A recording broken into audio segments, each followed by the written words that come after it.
Former Indian Lake Police Chief John Chambers learns his fate today. Chambers, a candidate for Cameron County Sheriff, had already been found guilty of tampering with government records. CBS 4's Nestor Mato caught up with Chambers hours after the ruling, and he joins us now with more. Nestor? Eddie, Chambers got a suspended sentence, 5 years probation. He says he will continue to fight, already filing a notice of appeal. Chambers says the whole thing is just a way to sabotage his run for sheriff.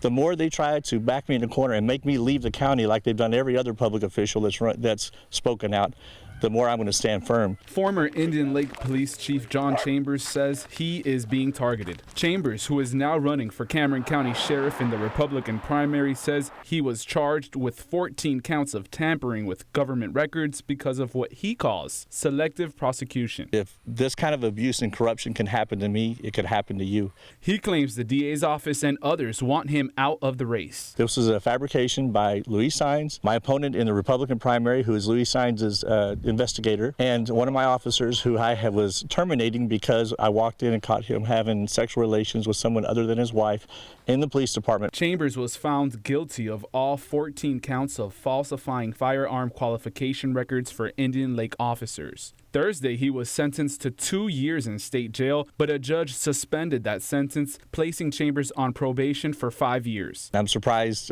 by the result of the court, but the fight continues. Local attorney John Balick says the sentence could derail his run for sheriff. He would be disqualified from holding office should that conviction remain. Chambers has already filed a notice of appeal and plans to win the March primary. I look forward to the appeal process. No matter what happens, till my dying day, I will assert that I'm innocent.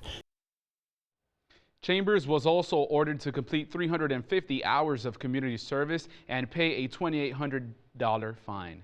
In the studio, Nestor Mato, CBS 4 News and ValleyCentral.com.